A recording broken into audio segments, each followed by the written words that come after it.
As a US-Bangla plane approaches runway 20 at Kathmandu Airport, alarms shriek in the cockpit. The weather is unforgiving. Thick fog surrounds Kathmandu and visibility is poor. The runway appears at the very last moment, but the aircraft is not aligned. They are descending way too fast and they are perilously close to the ground.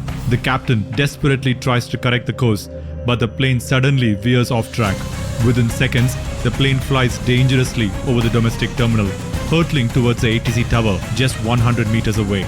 Inside, 8 controllers freeze in terror, while 71 passengers on board the plane and hundreds in the terminal below remain blissfully unaware of the catastrophe closing in. Disaster seems inevitable. What went wrong? Let's find out. This is the story of US-Bangla Flight 211. Wyngx. Dhaka, Bangladesh. First Officer Prithula Rashid is the first female pilot of US-Bangla Airlines. She's just 25 and she has already amassed 390 flight hours of experience. And today, she's going to add another feather to her cap. She's about to fly the tricky approach into Kathmandu for the first time. The Kathmandu airport in Nepal is a notoriously challenging place to land as it is situated in a narrow bowl-shaped valley. Pilots have to navigate past the tall Himalayan mountains and they require special training to land there. To provide her with that training, she's accompanied by 52-year-old Captain Abid Sultan.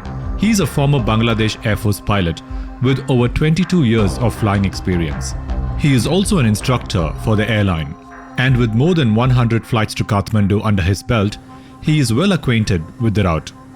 There are 67 passengers on board US-Bangla 211, most of them Nepali and Bangladeshi. While the 2 pilots await taxi clearance, the 2 cabin crew members complete the passenger safety briefing.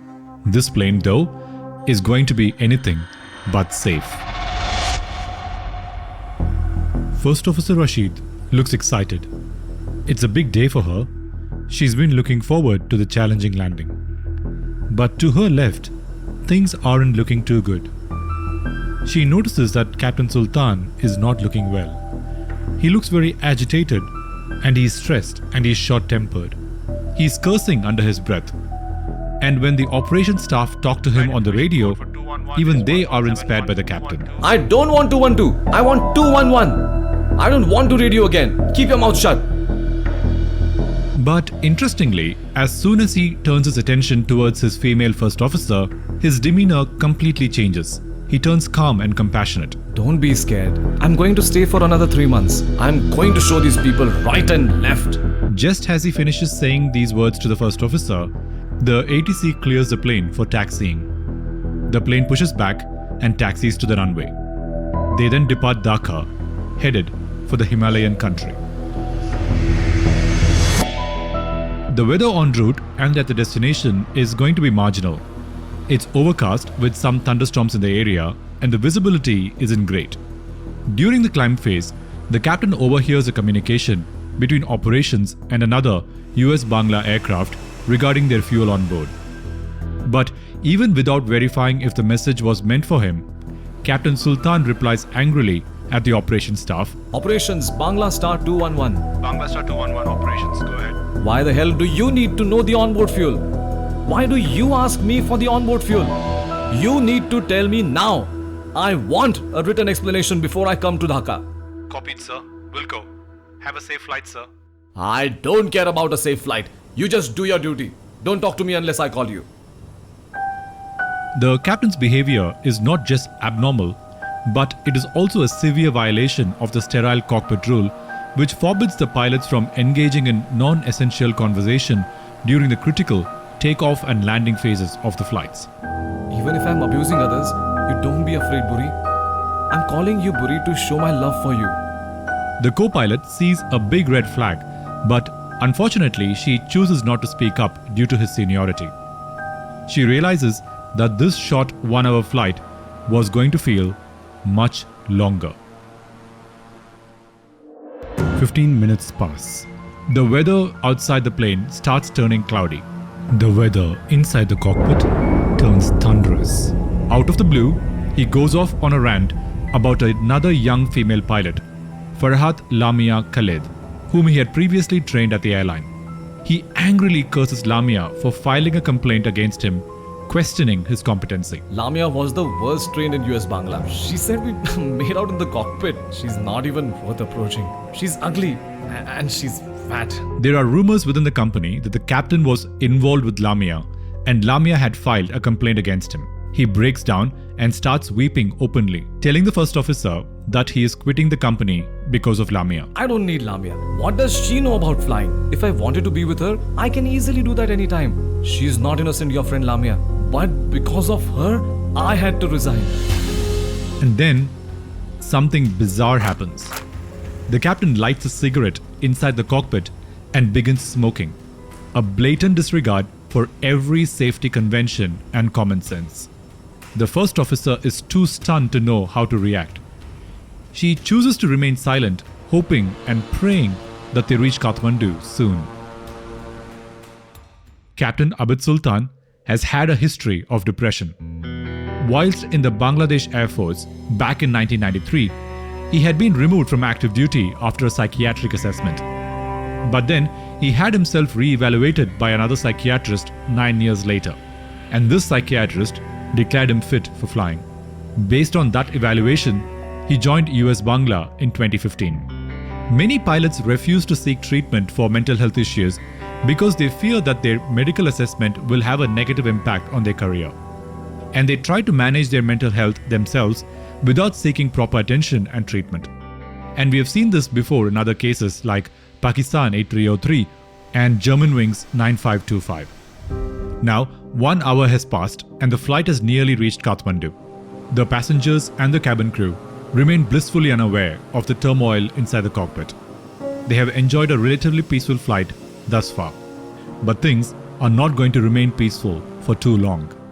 Inside the cockpit, Captain Sultan is still angry and he's still crying. First Officer Rashid tries hard to get the captain back to his senses.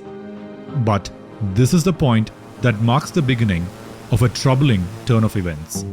For the descent and approach into Kathmandu, Captain Sultan was going to be pilot flying and the first officer was pilot monitoring. He needs to complete the approach briefing, but he doesn't have the approach charts with him. He is just not adequately prepared for flight operations at this time. He asks the first officer for her charts, which she hands over. He then briefs their arrival into Kathmandu while referring to her charts. I need you to remember that the approach into Kathmandu is extremely challenging, even for experienced pilots who are completely focused. This cockpit is anything but. The captain does not carry out a complete briefing of the runway 02 approach. Given that he has performed this approach multiple times before, complacency seeps in, and important steps are missed.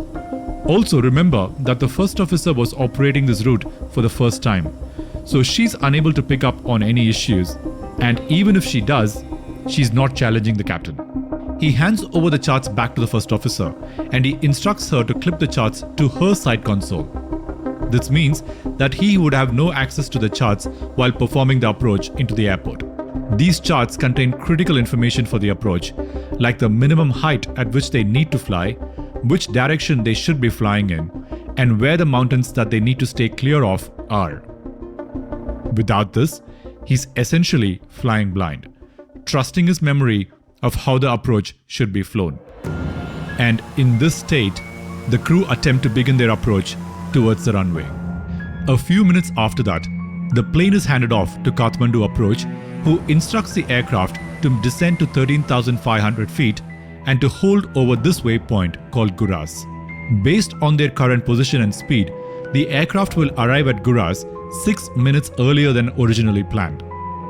Kathmandu is usually a very crowded airspace, and so the pilots fully expect to be asked to do this holding pattern. And in preparation for this, the first officer inserts this holding pattern into the computer. If you zoom out a bit, there's another plane called Buddha 282 that is following this plane. Just keep this in mind because this second plane will soon play a part in this story. Kathmandu approach then calls up and instructs US-Bangla 211 to reduce their speed and to descend to 12,500 feet.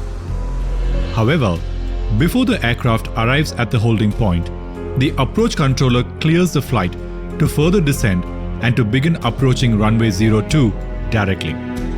They are not asked to perform the hold. The pilots acknowledge this transmission from the ATC, but they crucially forget to remove the hold that was programmed into the computer. Does this remind you of another story that you might have seen on this channel? The captain then turns the seatbelt sign on and tells the cabin crew to prepare for landing. Captain Sultan lights up another cigarette. The aircraft is just 3 minutes away from the Guras waypoint. Now, holding his cigarette in one hand and trying to control the plane with the other, the captain struggles and he drops the cigarette onto the cockpit floor.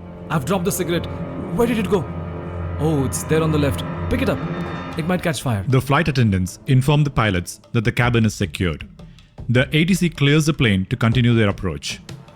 And all these transmissions happen within a few seconds of each other. The pilot's mental state and these concurrent transmissions become a trigger for distraction and confusion. The plane crosses Guras, and the aircraft begins to turn left automatically without any pilot inputs. The aircraft is now starting to follow the whole pattern that was programmed into the FMS. The ATC immediately notices that the plane was turning left and warns the crew. The captain hurriedly sets the plane on heading mode and turns the plane to 027 degrees to set it back to the correct final approach path. In Kathmandu, the navigation radio station is located here, right near the runway. Let's add a clock face to this VOR. So this is 0 degrees and this is 180 degrees here at the bottom. If a plane was approaching the runway from Guras normally, the plane would be flying at a heading of around 022 degrees to follow this outbound radial. But because the plane made the unplanned turn, the captain has set the plane to approach at 027 degrees with the intention that once the plane reaches this point on the actual route, he'll turn the plane left to 022 degrees and follow the approach down to the runway. The problem is that when heading mode is selected, the autopilot ignores the left and right navigation programmed into the computer, so the captain needs to manually perform the turn. Also remember that the weather is overcast and visual contact with the ground isn't great. To add to the problems, there is also a strong crosswind coming from the left-hand side, pushing the plane further to the right. Usually, when the plane is being flown by autopilot, the crosswind is automatically accounted for and corrected by the computer. But unfortunately, these pilots are flying manually, and they aren't correcting for this crosswind. The plane then arrives at the point where it now returns to the original flight path, and the pilots should have turned the plane to 22 degrees. But the pilots completely forget to do this, and the plane continues to fly at 27 degrees. This westerly crosswind further continues to push the plane away from the airport. And to make matters worse, the pilots don't review the landing checklist properly. The captain instructs the first officer to complete the before landing checklist. As a part of the checklist, the first officer instructs the captain to lower the landing gear. Captain Sultan, in gross negligence, informs First Officer Rashid that the landing gears are down by stating, "Gears down 3 green." But the landing gear was in fact not down. The captain said, "Gears down 3 green." without checking to actually confirm that it is down. Just at that moment, as the plane keeps descending towards the ground, the landing gear unsafe alarm starts to go off.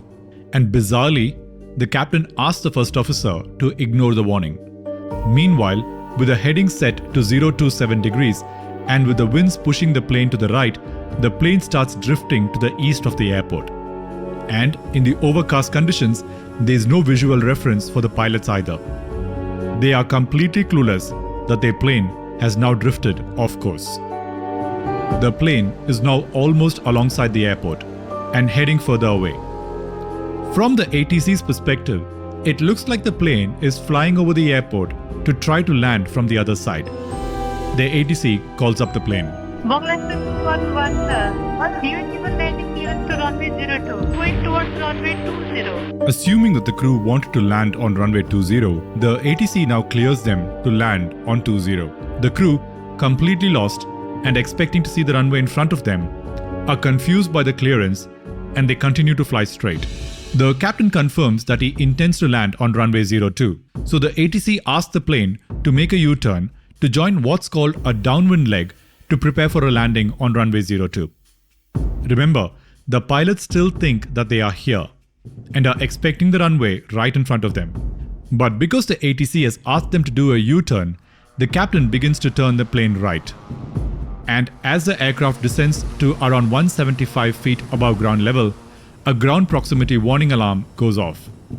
After hearing the "too low gears" warning, the first officer finally does a thorough scan and notices that the landing gear was not actually down, although the captain had initially said that it was down, and she initiates its extension.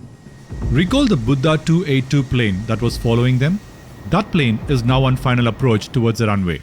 The ATC orders the US-Bangla plane to keep clear of the Buddha Airlines plane and to also vacate the area where they are currently in, because if Buddha 282 fails to land and needs to go around, the go-around procedure will take that plane exactly where the US-Bangla plane is right now at. However, the confused captain of the US-Bangla plane, instead of doing a U-turn, continues to turn right, putting his plane and Buddha 282 in danger.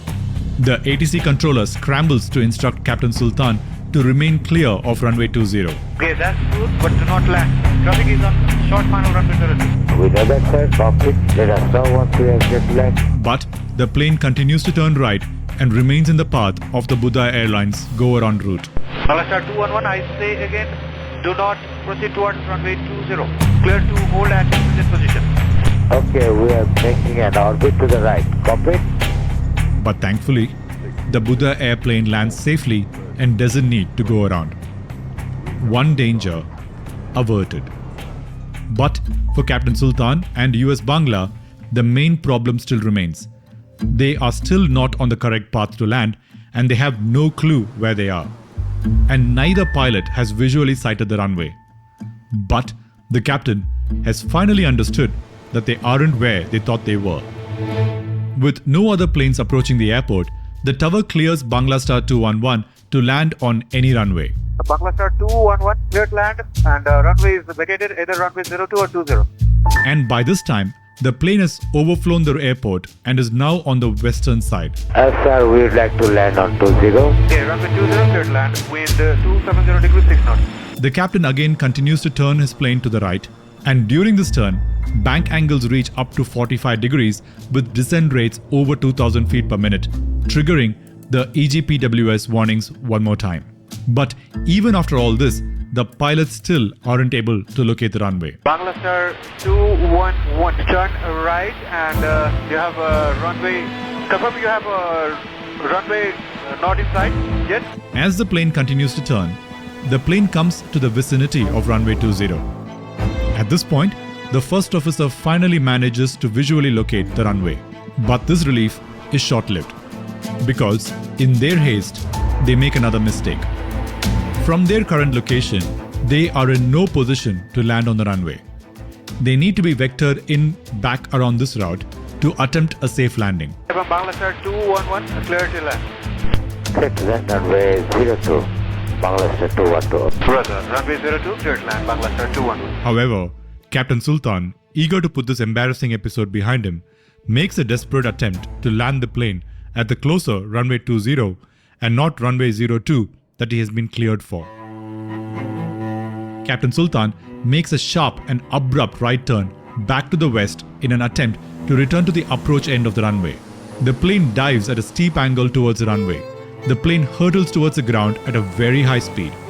The ATC is stunned at the turn of events. They had never imagined that the pilots would attempt to land the plane from there. The plane approached very close to the threshold of runway 20. Spotting the aircraft maneuvering at a very close proximity to the ground and not being aligned with the runway, the tower controller hurriedly cancels the landing clearance of the aircraft by saying incorrectly, takeoff clearance cancelled. Hearing the cancelled clearance, the captain pulls the plane up with a very high bank angle, turns left and flies the plane over the parked aircraft on the domestic terminal. Suddenly, there's a more immediate danger, and both the captain and the first officer realize this simultaneously. In all their erratic direction changes, the plane is now headed straight for the ATC tower.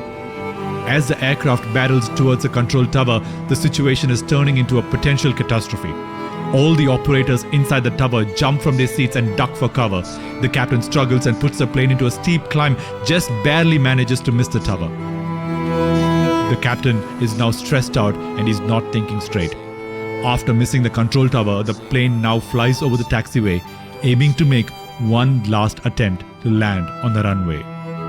The aircraft finally touches down with only its right landing gear hitting the runway, almost 1.7 kilometers from the start of the runway, at a bank angle of almost 15 degrees. This causes the plane to skid off course and veer off the runway. The plane then bounced on the unpaved part of the airport and then crashed through the airport's perimeter. It came to a halt in a nearby field. Within 6 seconds, a fire erupted. Both pilots, the 2 cabin crew members, and 47 passengers unfortunately perished in this accident. Only the passengers seated on the right side of the plane or those in the front managed to survive. For the rest, they became a part of Nepal's worst aviation disaster in 26 years.